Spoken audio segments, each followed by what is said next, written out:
All right, we are live. What's up, wormlings? Welcome to the Blue Dragon Guild. I'm Baron. And I'm Mackenzie. Today, we are talking about The Wild Beyond the Witchlight, the latest adventure to come out for Dungeons and Dragons. It is an adventure set in the wonderful, wild Feywild. Ooh, I loved it. Neither of us have really looked too extensively at this book, so it's going to be very much a first look kind of reaction. Slight chance our internet may go out because we've been having issues today. So if that happens, we'll deal with that when it happens. Probably in this dungeon. Probably. So, opening up the book here, we get our adventure summary. Blah, blah, blah, blah, blah. That's my favorites. I liked it because I never really pay attention to much of the Fae stuff we've done, if really any of it. And just seeing some of the creatures in this and some of the race stuff we'll talk about, I was just super excited. It seemed like totally new to me, which is probably not to most people, but I had a good time. I agree. This starts out, characters start at level 1. Right. Pretty standard in most of the D&D adventures. I go to level 8 in this one. I think both of us wish that some of the adventures would start a little higher. Right. Or Mackenzie has stated multiple times to our group, he'd like it that there was like adaptions within the book that you could do less work with upgrading it to or for a higher level party. Yeah, but pretty much just add another box. How they do like the purple orange and to say, hey, if you're level 16, this. I think that's why I really like the Candlekeep, because you could just chop those in anywhere. Yeah. So if they could add that more, it'd be great. I agree. Here in the adventure summary, it says the main antagonists are 3 hags who collectively form the Hourglass Coven. So there's going to be the main bad guys of the game. A couple callbacks to some old people, too. There's a callback to several older edition characters. Let's see. I don't know any of them. They're all there. They're all there. Gypsy Mike has entered the party. Gypsy Mike, it's nice to see you in the chat. He would be in that. Gypsy Mike? No. So there are several different advancements through which the characters go through. There's a carnival, there's hags, and there's Gilwil's Cauldron, which is Tasha's Cauldron from the wonderful book Tasha's Cauldron of things in cauldrons. Everything. What's funny was, we'll review more at the end of this. When I read that first part, because, if you've watched any of the videos, we talk about hags a lot. Yeah. And do a lot on them, and a lot of our stories have them. I thought when you saw that, you'd be like, all right, cool. Because, most of the stuff we use is hags of it. Yeah. I thought that'd be pretty interesting. Have not read anything about it. No. Could be real bad. I have no idea. So. I think this would be an interesting adventure to play because the way it kind of seems is it's different from a lot of the other ones that have came out. Yeah. So as of recently, I mean, the last adventure minus Candlekeep stuff coming out was Icewind Dale, wasn't it? Icewind Dale. It's almost a year ago. Yeah. I mean, Candlekeep counts. It's the same as Yawning Portal. That's true, yeah. Or Ghost of Saltmarsh. So lot of little adventures that you can pepper in between adventures, or you can run one to the end. Yeah. Which is pretty much what we did. We kind of broke it up there for a little bit when we started some other games, but we had fun with Yawning Portal. So flipping a little further in, we've got our Feywild trinkets. I skipped the part about new character options. There's new backgrounds, new races. Oh, no, I didn't skip that. No, we're not there yet. So we got our Feywild trinkets. We've got new backgrounds. There's the Fey Lost. Cool. Basically, it's you grew up in the Feywild after disappearing from your home plane as a child. I like that one. I think that's really fun. I played a character that basically had that backstory, and this would have been a fun background to have for that. I like that. Well, it gives you a couple of little add stuff, different proficiencies. You can get new languages. Yeah. We got Blue Dragon Network in the chat. John, Ava, how are you guys doing? Nice to see you here. See, we've got the Feywild Visitor background. Mm-hmm. The Witchlight hand, which, oh, kitty. That says Witchlight hand, so you're a carny, basically. Yeah. Then we get into the races. We actually talked about some of these races in an Unearthed Arcana video. Yeah, I couldn't remember if I was in that. I don't think it was me. I think it was you. Was it? I don't remember these at all, and I was very excited. I remember because you were really excited about the rabbit folk being able to jump. Yeah. Okay. We've got the fairy. No bad. Small size creature. You're considered a fae. They've got some pretty cool fairy magic. You learn the Druidcraft cantrip. You got Fairy Fire, and you can get Enlarge Reduce, which is always a really fun spell. I like how Intelligence, Wisdom, or Charisma is your spell casting ability. Because this is a large selection. It is. Most of them are just like, that's what you get. Yeah, I really like that. I think that kind of lends into the fact of the changes that came with Tasha's. With you can put your +2, +1 stat bumps however you want to put them. Doing great. Hope all is well. Things are doing pretty good. It's been a weird couple of months. Been very busy. Not been able to put out as much content. I'd say put out enough content, but we're working through it. Next, we've got the Herringons. You get to fly with that. Oh, yeah, you can fly with the fairy race. That was cool. As long as you're not, wearing certain armors, which I thought was crazy. Medium or heavy. To have a fly, I mean, that's always great. You can have a lot of fun with that. Yeah. A fairy warlock. Just fly straight up and, use that one cantrip that they have. All right, we've got the Herringon. They are basically rabbit people. Incredible. I mean, it's amazing. Even the drawing is great. That green screen is messing with the book. Did it really? I missed it. I think you have to watch it on the replay. All right. You're a humanoid.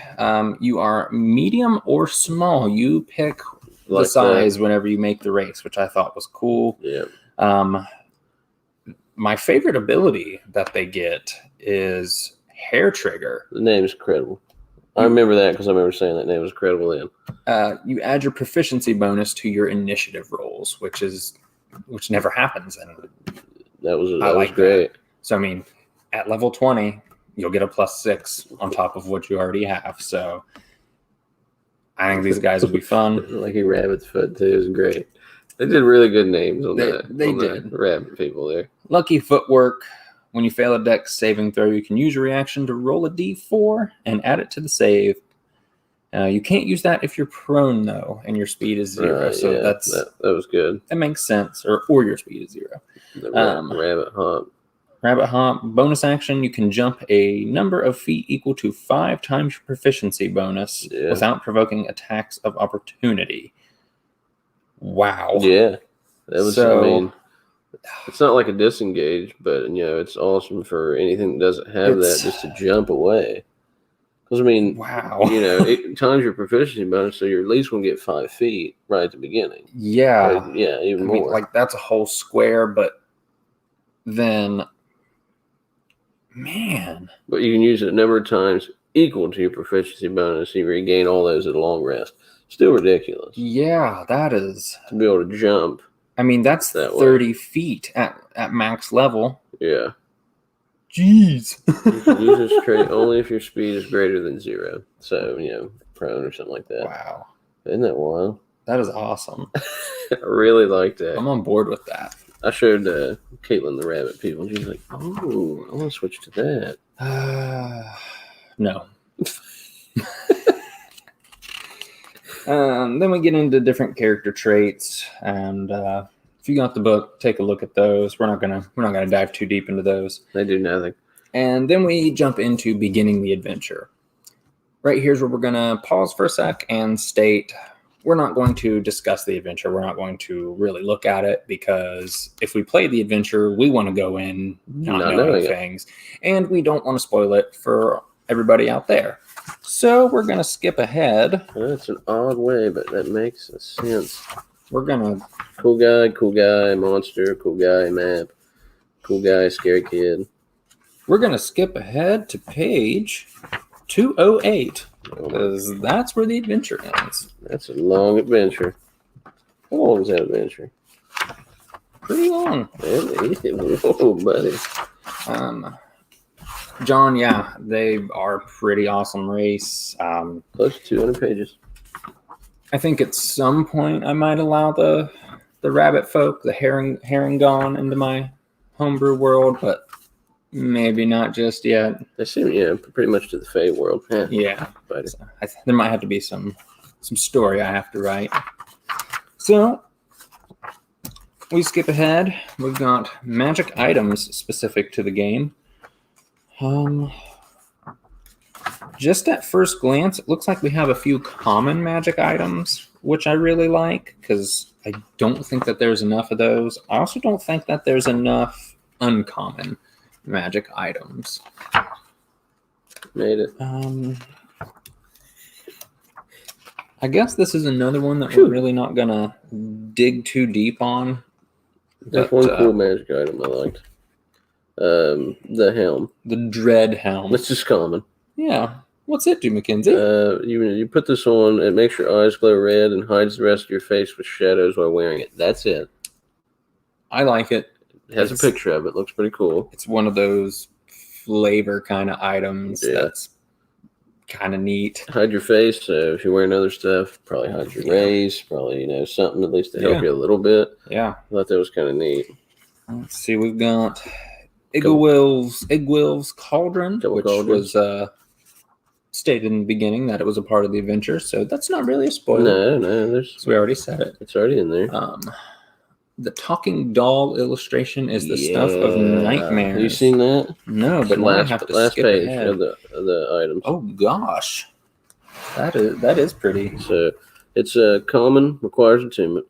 The stuffed doll is in 5 feet of you. You can spend a short rest telling it to say up to 6 phrases, none of which can be more than 6 words long, and you can set a condition under which the doll speaks each phrase. You can also replace old ones. For example, whenever someone picks up the doll, it might say, "I want a piece of candy." The doll's phrases are lost when the attunement to the doll ends. So you can just have it say a bunch of weird stuff. Which I saw that one, thought it was crazy. It's one of the few, if not the only, common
All right.